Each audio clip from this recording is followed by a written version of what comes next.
Morning students, we have next question. A physics teacher wants to demonstrate interference with the help of double slit experiment using a laser beam of 633 nanometer wavelength, 633 nanometer wavelength. Since the hall is large enough, interference pattern is formed on the wall 5 meter from the slit.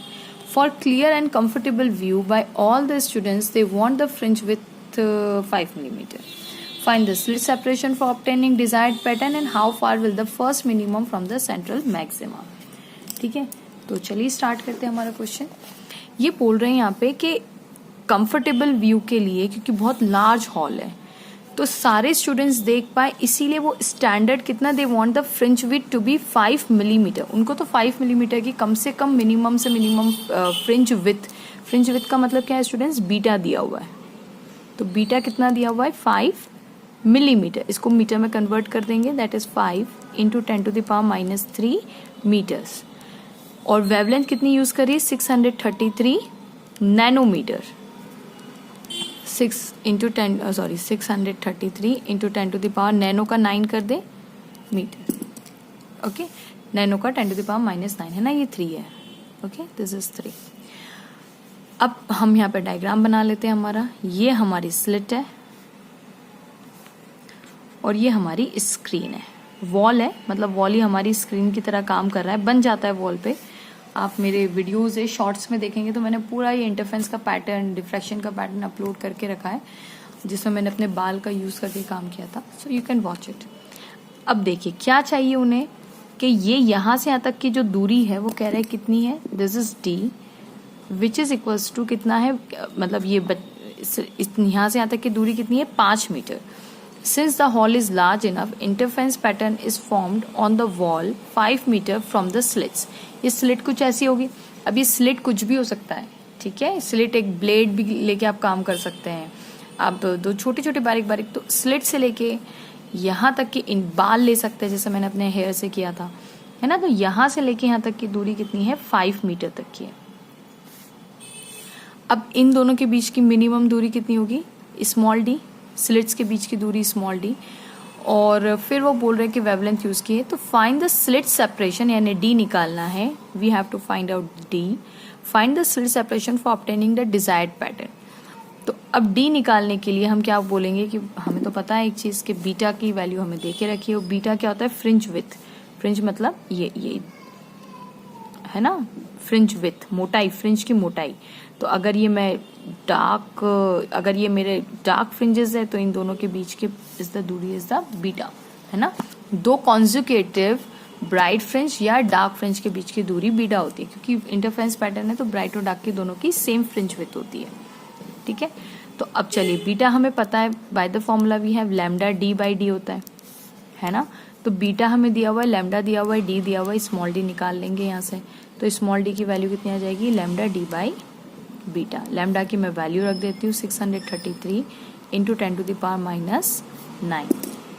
Multiply करते हैं.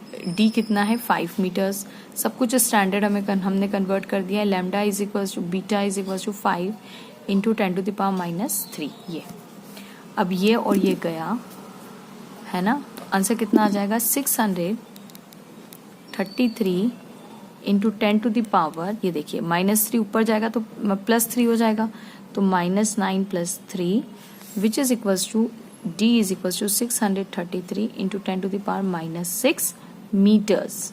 आप चाहे तो उसको micro भी लिख सकते हैं, तो 633 माइक्रोमीटर. ओके, इतनी आप d इतना रखिए आप, और दूरी ज्यादा है ना तो d की वैल्यू आपको इतनी में भी काम हो जाएगा. d की वैल्यू आपको इतनी रखनी पड़ेगी, माइक्रोमीटर्स, ठीक है. अब ये मेरा फर्स्ट पार्ट था which I solve. Second part है how far will the first minima be from the central maxima. ये सेंट्रल मैक्सिमा यहाँ पे बन रहा होगा, this is my central maxima. यहाँ से फर्स्ट मिनिमा कितनी दूरी पे बनेगा ये वो पूछ रहे हैं हमसे, ठीक है. तो मान लेती हूँ मैं कि फर्स्ट मिनिमा यहाँ पे बनेगा, और ये जो दूरी है इसकी फर्स्ट मिनिमा की, इसको मैं y1 नाम देती हूँ, ठीक है. ये मान लीजिए यहाँ से हमारी गई ये ओके. तो दिस इज माई y1, और मैं मान के चलती हूँ यहाँ पे मेरा फर्स्ट मिनिमा यहाँ पे बनेगा, okay, from the central maxima. तो we know that general formula y nth for the dark fringe कितना होता है, that is equals to 2n-1 lambda by 2n-1 ये पार्ट डिफरेंस, और इसको आपको मल्टीप्लाई करना होता है capital D upon small D से, ठीक है। ये path difference for the dark fringe और ये d/d, ताकि y निकल सके, है ना। ये कहाँ से आया, मैंने बहुत सारे वीडियो सॉल्यूशंस अपलोड कर दिए वीडियो पर, तो आप जाके इसका पूरा डेरिवेशन पूरा सब कुछ अपलोड किया हुआ है, ठीक है। तो आप प्लेलिस्ट से 2024 की सॉल्व कीजिएगा, आपको सब कुछ मिल जाएगा। 2024, 2023 सब में ये देख के रखा है मैंने, ओके। तो मुझे फर्स्ट चाहिए ना, तो n की वैल्यू यहाँ पे 1 डाल देती हूँ। तो y1 is equals to 2 into 1-1 into lambda, lambda is equals to कितना है 633 इंटू 10⁻³ सॉरी -9 है ना, 10⁻⁹ multiply by capital D, capital D कितना है 5 मीटर है, और इन सबको हमें डिवाइड करना है 2D से, 2 इंटू डी, तो 2 मल्टीप्लाई बाय D की वैल्यू मैंने अभी निकाली 633 इंटू 10⁻⁻6 मीटर्स, है ना। ये माइक्रो था ना, तो स्टैंडर्ड में कन्वर्ट करना पड़ेगा। तो हम आंसर निकाल लेते हैं, या 2 1 2 और 1 1, तो ये 1 हो गया, यहाँ से ये कट गया, ओके। और ये 2 1 2 और 2.5, सो 5, और ये 1 हो जाएगा ना, तो 2.5 मल्टीप्लाई बाय 10⁻⁹ और ये +6, -9 ऊपर +6 चला जाएगा, ये आ जाएगा मेरा y1। So y1 is equals to 2.5 into 10⁻⁻3, है ना। ये क्या हो जाएगा मीटर्स में, तो y1 की वैल्यू आ जाएगी यहाँ पे, y1 is equals to 2.5 into 2.5 millimetre, है ना। इसको मैंने मिली लिख दिया। So this is my first bright fringe, first dark fringe. तो फर्स्ट डार्क फ्रिंज मुझे कहाँ मिलेगी, 2.5 मिलीमीटर। मतलब आप सोचिए आपकी स्केल होती है ना, आपकी स्केल सोचिए कितना छोटा है, आपकी स्केल का ये 0, और इसको फर्स्ट 1 मिलीमीटर, 2 मिलीमीटर, 3 मिलीमीटर बोलते हैं। तो फर्स्ट डार्क फ्रिंज कहाँ मिलेगी, 2 तो है और 2.5 मिलीमीटर पर मिलेगी, ओके। सो होप स्टूडेंट्स आपको वीडियो सॉल्यूशन पसंद आया होगा, समझ में आया होगा। Please don't forget to like, subscribe and share my channel. Keep sharing and keep watching. Thank you.